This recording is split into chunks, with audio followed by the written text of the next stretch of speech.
So Blank Walls is a mural company. We fundamentally believe that blank walls are boring.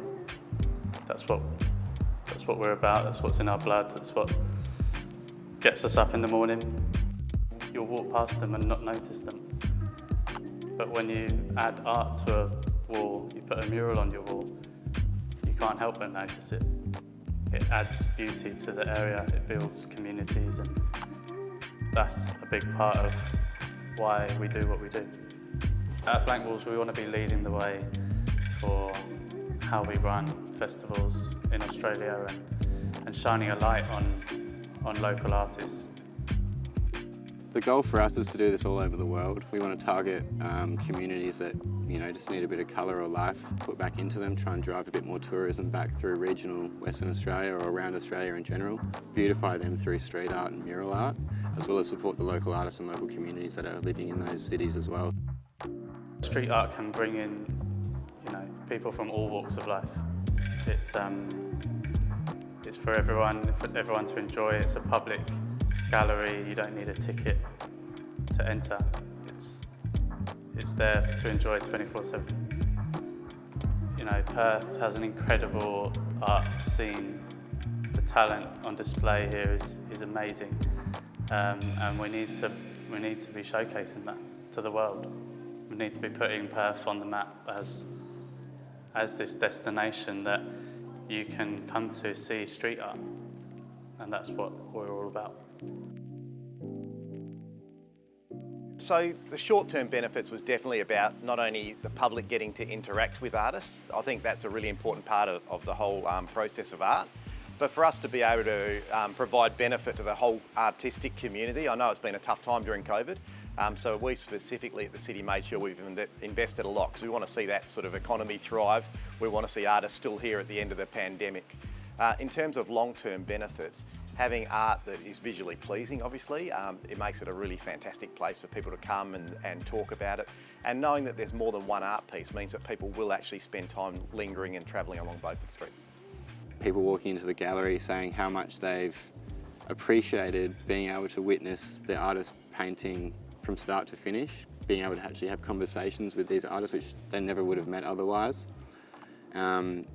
And it's just a super humbling experience to, I suppose, see people come back later in the week. They might have rocked up the first day, but then they're going to be back 5 days later and on the closing event. And then we're hoping that that mentality spreads and the word of mouth sort of grows about how cool this sort of thing is, and especially for the local community that we've managed to target.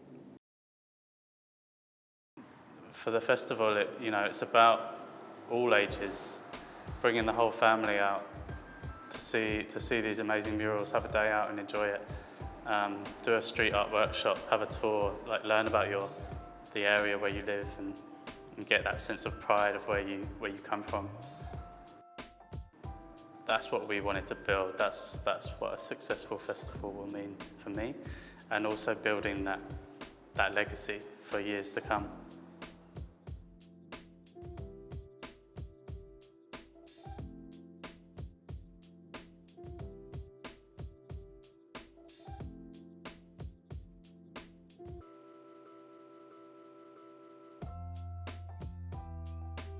Blank Walls is an international street art collective run by myself, Will and Alex. We're based between Perth and London. We represent artists worldwide, facilitating commissions for brands, local government, residential. I think these events are really important for everyday culture as it shows the community and people that are coming through the whole process behind it. They get to see the artists from start to finish. I think that's really important. They get to interact, they get a bit of knowledge about it, and then they end up with these amazing artworks for them to look at every day. There's definitely a space for street art festivals.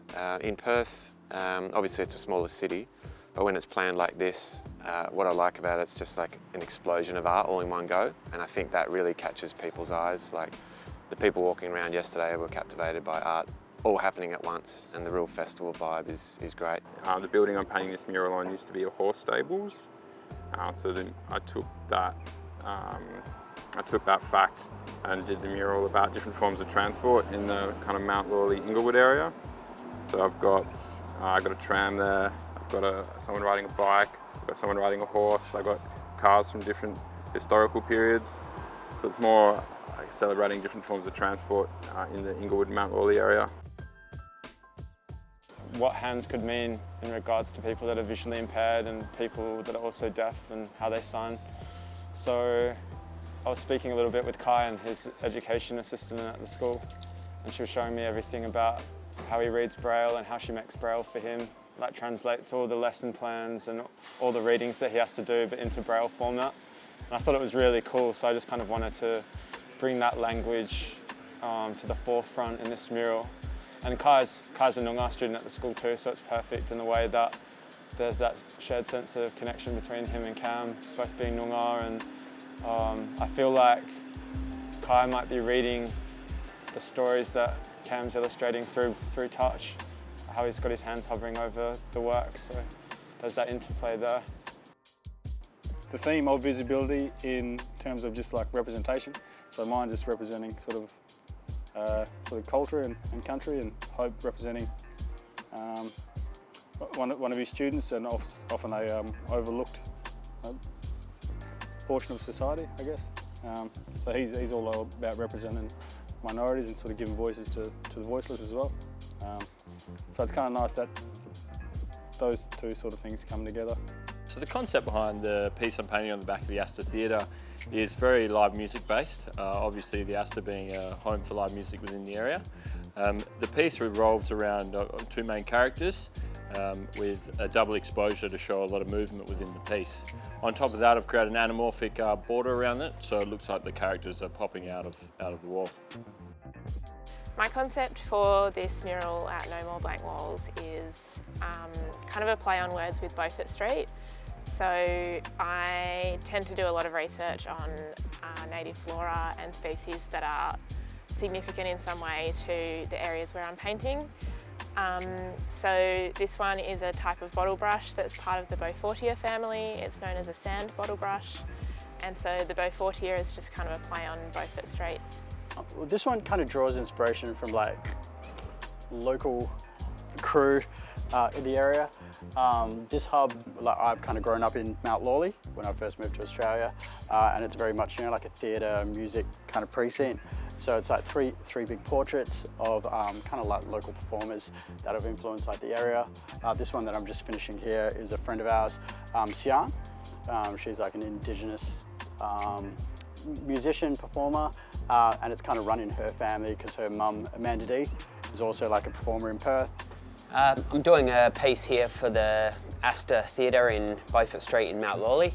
It's based on a film strip with a 15-metre long sausage dog running through it. A lot of my pieces are of a vintage comic, lowbrow art style, and just wanted to do something fun for everyone to have a look at and a bit of a giggle. 15-metre long sausage dog running through a film strip. Oh.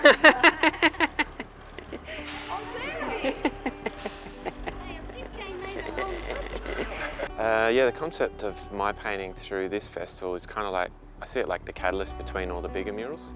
So what we've got is just a bunch of little characters and kind of mini stories, and they're in sort of the really forgotten sites, like the corners of laneways and the little power boxes and things like that. So the main story is really just playfulness for the kids, and the end product I also aim to take photos of these characters and they'll spin around, and so it'll be this sort of online content kind of celebrating the precinct of Mount Lawley with these characters spinning around and then the Mount Lawleyness in the background. So the mural's been designed around the structure of the wall, so it looks though it's falling down the stairway, and the colour palettes linked to the heritage of the area, and try to sort of feel like it's blending in part of the bricks, it's part of the building. The concept behind it, my work is all about movement, fluidity. It's more about an energy as opposed to a narrative, but I've included some real abstract elements and realism elements in my piece to give it some nice contrast and interest. So this mural is about a lot of random memories I have growing up in Mount Lawley, from like learning how to drive and getting my first car to just riding the bike down the hill to go to school every day, and how important like the cafe strip was, and just all of the things in Mount Lawley that you usually do on the weekend. It's been awesome to see, and everyone's got their own style, and like it's really diverse. I'm loving the mixture of artists that we've got for this festival. And I think also being an Aboriginal artist, it's been really cool to connect with like mainstream street artists, because I feel like it's quite separated, and I really would love to see Aboriginal murals become mainstream, and yeah, Aboriginal artists to be able to, you know, enter and compete against mainstream artists rather than only ever competing against ourselves. Yeah, everyday culture, I think, like I said, it really sort of laps this up, because whether you like the art piece or not, when it's in the public domain, you can discuss it, and that kind of brings community together, which I think is great. There's been so many school groups and teachers that have come round that have been so excited, and seeing art just in action, I guess, in the real world, not just in the classroom. The street art can kind of become a little bit more conversational, a little bit more confrontational to people, because I feel like we do need that push rather than for it just to be really easily to digest. Like street art, or let's just say using aerosol or graffiti or whatever else, sort of always draws, like it has a certain stigma to it and whatnot, and I think the actual street art festival itself, like, it's been so family orientated. Like even on the Saturday Arvo, I was amazed at how many young families now were coming in, and just seeing, like, it's really nice to see older generations now start recognising it to their kids and saying, look at this positive outlet, look at this positive art form. You know, we've come a long way in terms of destigmatising the aerosol can, and especially with projects like this that we're running in the No More Blank Walls Festival. You know, the public can see that aerosol cans can be used to, you know, beautify spaces and, you know, activate our community walls. Same with, you know, bringing these girls together and working on a piece. It's a beautiful collaborative project. Young and old, you know, everyone sort of comes together, and even the crew doing the street art tours, that's a really good thing to sort of bring them through and help, I guess, general public understand art more, you know, because there's so many different styles in the festival. And that's another great thing about the festival, is the variety of work all in one go. So everyone gets to sort of see different things, from my silly characters to like way more sort of abstract pieces and interpretive pieces. So I think that's great. I think Perth is one of those places that's just kind of waking up, and kind of the world's starting to realise who we are and what we can do, and these kinds of festivals will help put us on the map and help build that character that we're trying to show off to everyone.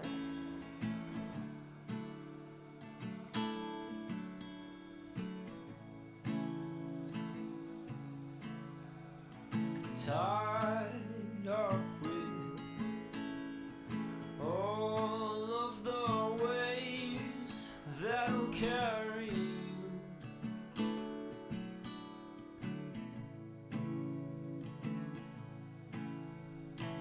We're all friends here together.